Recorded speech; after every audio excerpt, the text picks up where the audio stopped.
All right, so I got a weekend update video here on the Thunderbird. As you can see, my face is dirty. I've been doing some cleaning underneath the car. And you can probably very clearly see where the respirator was. That's a good reason to wear one because things get pretty dusty.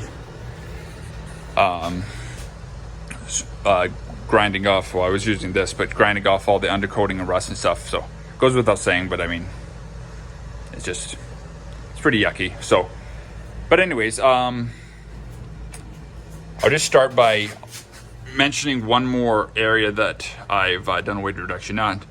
You know, in the olden days, you know, when racing was just becoming a thing, you wouldn't exactly share what kind of weight reduction you were doing to your car, because that was kind of like, you know, could get you kicked out of a race. Anyways, but I'm not worried about that. But so, just wanted to share a couple interesting things just for fun. But this bracket here, there's one on either side, and I'll show you in a second where they go. But they basically, I don't know exactly what they are. I can't find a part number, etc. on them. But they're basically like a secondary bumper support. Part of the reason might be, I think most likely it has something to do with a jack point for the bumper jack. I do apologize. I suppose that I could do a little bit of research and maybe find out what they are, but it's hard to find information on these Thunderbirds. But that's kind of what I'm thinking is this was for, is an additional support that you would put your bumper jack. So somebody out there might be able to clarify that for me. But regardless, I'm never going to be intentionally jacking my car by the bumper, because I don't want to do that. You know, if I don't have to. So anyways, long story short, got these off, and they're about I don't know, a good 6 or 7 pounds probably per side. And they yeah, so it just mounts to one end here, and then it goes up to the other side of the bumper, like the corner. But these two, this one and that one, are very close together, and I noticed no difference in any strength. Like the bumper was not, it didn't loosen at all. It feels just as sturdy as it was with it on. But obviously, you know, you kind of just along for the ride. But yeah, so I don't know exactly, other than it being an additional support, I don't know if it had another intended purpose. Like the only thing I can think of is maybe this area here was kind of where you'd place the jack, but that doesn't really make sense either, because it's off to the side. So, you know, I think if you were doing a bumper jack, you would do it in the center. I wasn't alive when bumper jacks were really a thing, so I don't know for sure. But and I know there are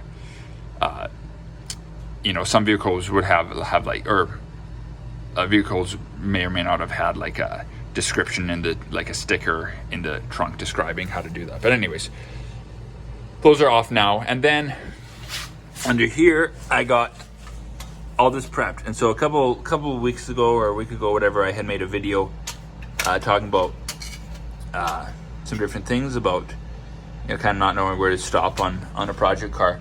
So, and I started working on this. So it's been taking me a while, you know, several hours probably all in. I guess several means 7 technically, so maybe not that many. Probably about like 4 or 5 hours, and a lot of nastiness crawling around on my back. But anyways, got this all stripped down pretty much to bare metal. There's a little bit of original primer in a few spots, but I'm not worried about that. And then kind of along the back side, so basically I'm going to hit this whole trunk pen area with paint as much as I can. And because I can't reach everywhere with it, so I'll do what I can. But yeah, there was a fair bit of surface rust underneath here, so I got that off, but for the most part. And yeah, gonna hit that with some paint. So I think I'm gonna spray paint it, because I do have a can of like enamel that I might just use up on the bottom like that. And yeah, so that's about it. So I'm going to just kind of clean up there's a lot of dust and stuff, and just and clean that up, blow it up, and then I'm gonna hit it with that can there. It's like a wax and tar remover kind of. It's like a spray cleaner, so it works really well. So yeah, do that, and then that'll be it for this weekend.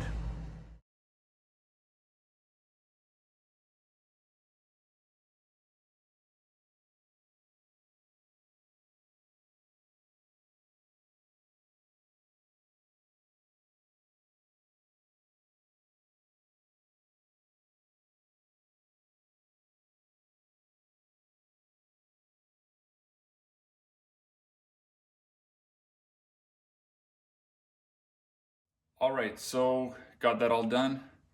Um, I had the can of spray paint, so that's why I used the spray paint, but I do prefer, if I'm gonna do like some sort of Rust-Oleum type paint or something like that, I prefer brushing it on.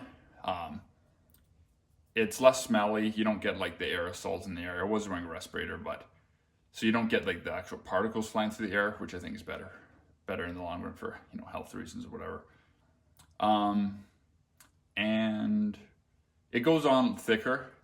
It in some ways it takes longer, but in some ways it's like you can get away with, you know, typically with one coat, especially if you're going over rust, where it like will really grab the paint.